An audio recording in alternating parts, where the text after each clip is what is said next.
Bonjour à toutes, bonjour à tous. Voilà, je suis tombé sur un petit passage là que j'aimerais vous lire. Allez, c'est parti. Au palais présidentiel, 2 jours après le tragique attentat, la couille molle paraissait soucieux devant son président.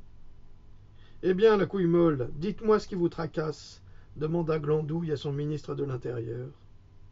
C'est que, monsieur le président, je me demande si les perfides vont croire à notre version. Et pourquoi n'y croiraient-ils pas demanda Glandouille.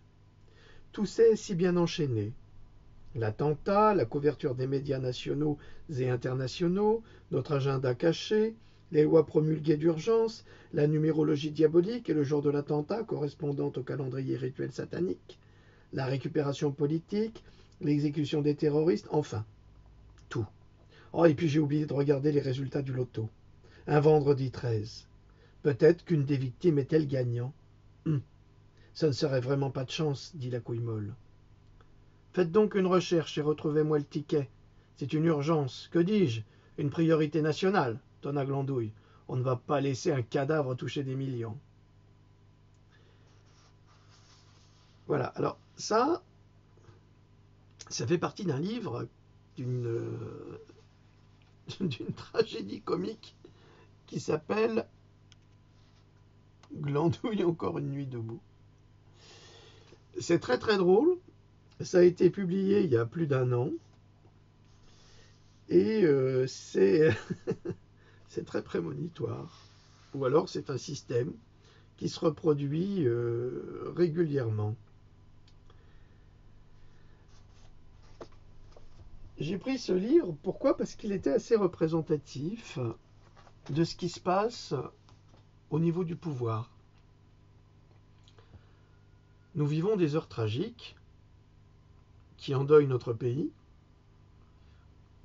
Hier, ça n'a pas touché des civils, ça a touché des officiers de la force publique, des policiers, qui sont là pour nous protéger, qui sont censés nous protéger, par un pouvoir qui est duel.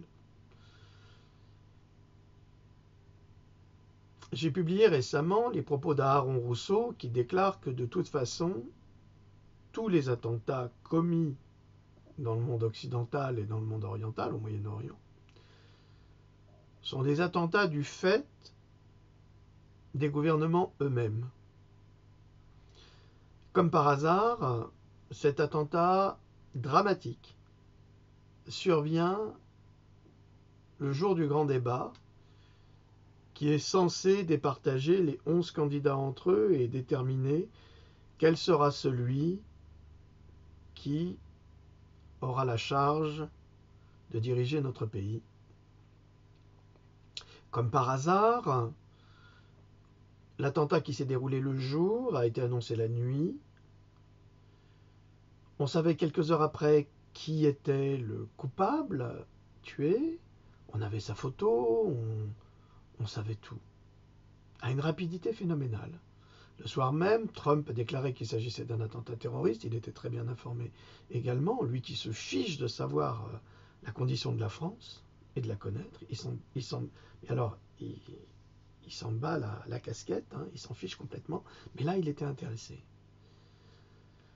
Donc, il y a une drôle de corrélation parce que le dernier candidat c'était François Fillon, et comme par hasard, il a eu l'occasion de dire qu'il fallait arrêter la campagne présidentielle à cause des conditions terribles et que pour faire honneur aux policiers décédés, c'était la seule chose à faire.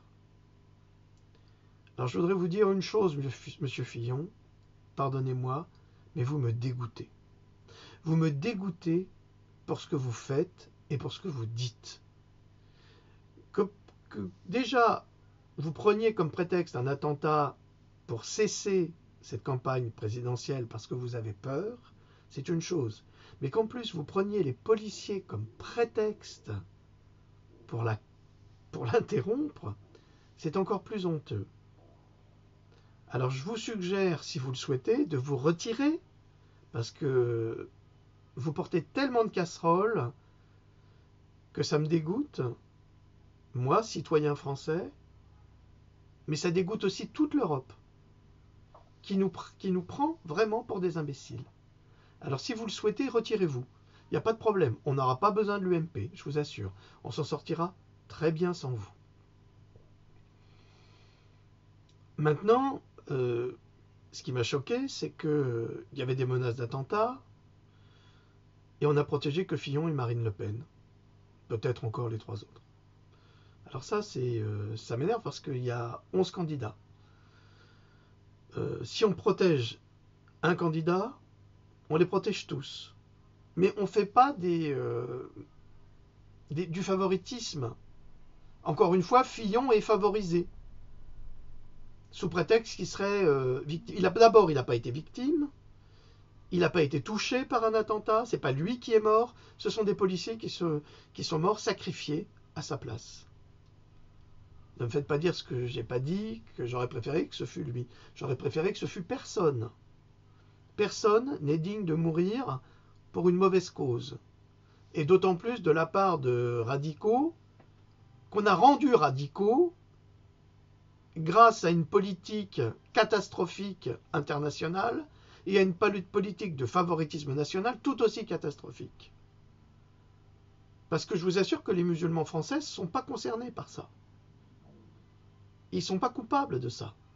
Ce matin, j'étais au marché, j'ai passé 1 heure à discuter avec mes amis marocains qui sont retraités, qui ont travaillé toute leur vie en France, qui ne sont pas des profiteurs, qui ont des enfants qui sont surdiplômés et qui travaillent.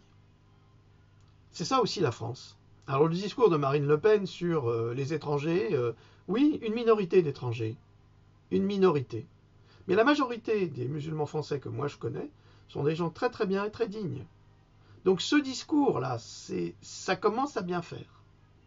Ces discours de peur qui sont semés comme ça, comme une semeuse, qui va semer les graines de la haine, ça suffit. La France, elle est cosmopolite. Et elle ne pourra être que cosmopolite pour continuer à survivre.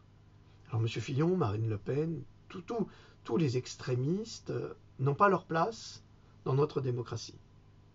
Maintenant, M. Macron, qui utilise le réseau SFR pour appeler les... Ah, excusez-moi, c'est mes chiens. Ils se manifestent encore. Ils doivent se dire que Macron exagère d'utiliser le réseau SFR de Patrick Drahi pour appeler les citoyens comme nous à voter pour lui. Je trouve que la méthode est d'une lâcheté, d'une fourberie, pour ne pas dire que c'est une saloperie, immonde. Immonde. C'est-à-dire que... Alors, c'est une candidature, on utilise les moyens qui nous sont offerts, mais là, c'est vraiment très vicieux. Parce qu'on va appeler des gens qu'on va sélectionner et on ne va même pas leur demander leur avis. On ne leur a pas demandé leur avis pour avoir été appelés par M. Macron pour aller voter pour lui. Moi, je trouve que là, il y a quelque chose qui n'est pas forcément très légal. Peut-être que ça l'est, mais en tous les cas, du point de vue moral, c'est une honte. Bon. Je ne sais pas quoi trop vous rajouter pour cet attentat qui me semble très douteux, quoi qu'il en soit, à cause des moments choisis, à cause de la façon dont ça a été fait. Un vrai terroriste, il va terroriser la population, il va faire un carnage. Ça, c'est une action terroriste. Mais là, c'était... Je ne sais pas, ça sent très mauvais. Très mauvais pour plein de raisons. Bon, je vous demande de réfléchir à ce qui s'est passé et surtout de ne pas céder ni à la panique, ni au chantage de la droite de M. Fillon, qui a déjà perdu, à mon avis, son élection, et c'est pour ça qu'il veut interrompre le processus électoral, parce qu'il a peur de Marine Le Pen. Mais ce n'est pas parce qu'il y a eu un attentat que les gens vont voter pour Marine Le Pen. Souvenez-vous de ce qui s'est passé à Nice, lorsque Valls s'est présenté le lendemain de l'attentat dramatique qui a véritablement endeuillé la France, véritablement. Eh bien, Valls a été hué, sifflé, conspué, insulté. Tout ça pour vous dire que les Français ne sont pas des idiots et qu'il faut leur faire confiance. Et surtout, il faut cesser d'insulter leur intelligence. Merci à tous. Je ne vous demande pas de voter utile, mais de voter juste. Vous votez juste ce que votre cœur et votre conscience vous dit, sans écouter les autres. C'est ça, l'isoloir de la démocratie française et du scrutin. Voilà, allez, je vous souhaite une bonne journée, malgré le drame d'hier soir, et puis je vous dis à bientôt. Salut.